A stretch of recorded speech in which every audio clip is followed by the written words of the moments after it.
An icy wind ripped through the nearly empty streets that evening as Michael, an elderly man with a worn jacket and tattered shoes, shuffled against the cold.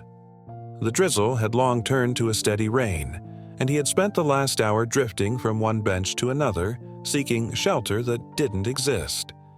His hands, knotted by age and sorrow, clutched a small cloth bag holding the few possessions he still owned. With a shiver, he settled on a bench beneath a skeletal tree, its bare branches offering no reprieve from the downpour. Michael's eyes, once bright with determination, now reflected only loss. Just days earlier, his son David had cast him out of the home Michael had worked tirelessly to build. "We can't take care of you anymore. You're a burden," David had said, his tone as cold as the night air. Beside him, Emma, Michael's daughter-in-law, nodded with an expression devoid of sympathy. The words echoed in Michael's mind, each repetition striking a fresh blow to his heart. He had stood there trembling, his hands outstretched in desperation, searching their faces for even a flicker of empathy. But none came. Now, huddled on the bench, Michael tried to reconcile how love, loyalty, and shared memories could disintegrate so easily under the weight of convenience. The bitter sting of betrayal hurt more than the cold rain seeping through his threadbare jacket. He closed his eyes, but sleep would not come. Each time he drifted close, memories of better days invaded his thoughts, fixing the house, building a swing for David, and painting the walls of the family home. Each memory reminded him of what he'd lost. The streets were nearly deserted. Occasionally, someone darted past with an umbrella raised high, sparing him not even a glance. Each passerby's indifference reminded him of how invisible he had become, a man untethered from the world, no longer belonging anywhere. Just as despair threatened to pull him under, he heard the soft crunch of shoes on wet grass. Startled, Michael looked up to see an elderly woman standing nearby. Lines carved her face, but her eyes radiated warmth that stood out against the bleakness of the night. Her gaze lingered on him, and in a voice that was both gentle and firm, she asked, "What are you doing out here, dear man? Don't you have a home?" Shame and sadness clamped around his throat, choking his response. Finally, he managed a whisper. "I have nowhere to go. My son, he told me to leave." His cheeks burned with humiliation, and he wished he could disappear into the shadows. But her unwavering concern kept him rooted in place. The woman stepped closer, her expression softening. "You're soaked to the bone. If you stay out here, you'll fall ill," she said matter-of-factly. "Come with me. My place is small, but it's warm. I won't let you freeze." Michael hesitated. Trusting a stranger felt risky, yet her sincerity and kind eyes stirred something long buried within him. Hope. Slowly, he rose from the bench, every joint protesting, and followed her through the rain. They walked in silence for several blocks until they reached a modest apartment building on the edge of the city. The hallway lights flickered as she unlocked her door and gestured for him to step inside. Warmth enveloped him immediately, along with the comforting scent of fresh bread. A single lamp illuminated the cozy room. Flower pots decorated the windowsill, and framed photographs rested on a small table. She switched on the ceiling light and pointed to a chair near the dining table. "Sit down," she said. "Let me get you a towel and some tea." Michael sank into the chair, exhaustion overtaking him. Within moments, the woman returned with a steaming mug and a towel. His trembling fingers clutched the cup, and he sipped carefully, the warmth spreading through his body. When he had calmed enough to speak, he introduced himself and haltingly recounted how his son and daughter-in-law had cast him out. The woman listened quietly, her brow creased with empathy. "I'm Vera," she said softly when he finished. "Life can be cruel, can't it?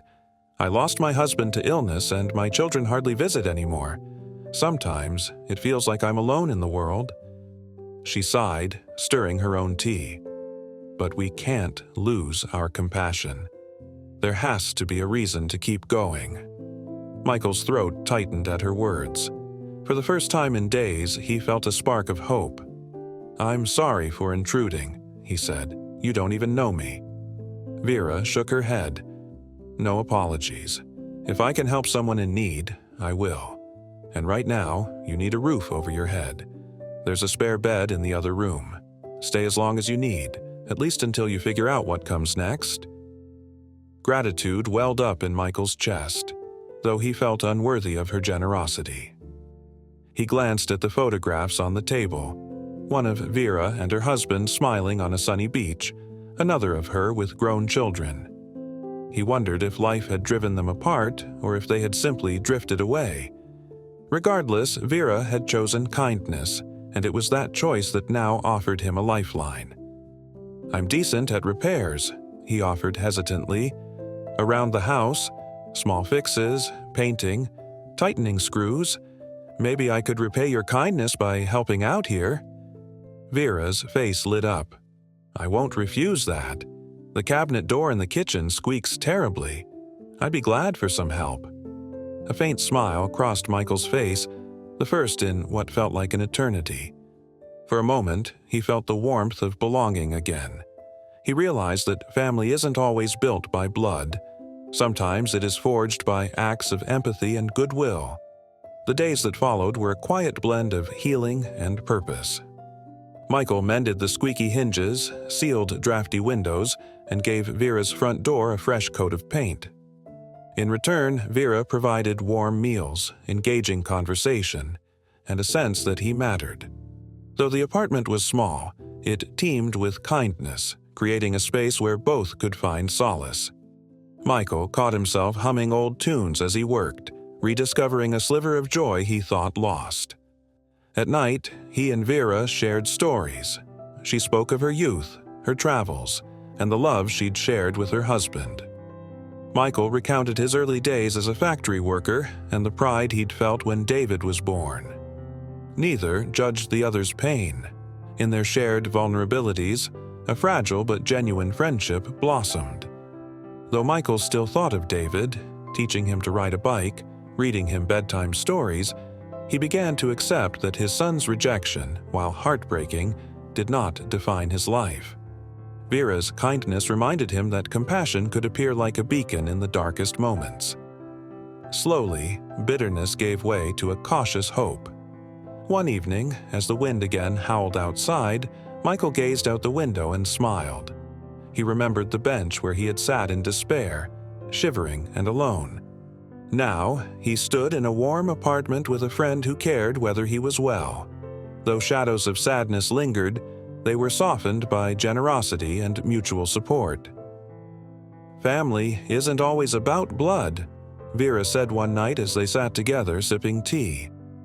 "Sometimes it's about the people who choose to stand by you." Michael nodded, her words resonating deeply. He realized that his journey, though painful, had led him to this moment of quiet connection. Betrayal had not been the final chapter of his story. Instead, it had opened the door to a new beginning. As the weeks turned into months, Michael and Vera continued to support each other.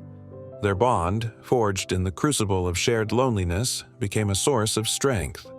And though the future remained uncertain, Michael no longer faced it alone.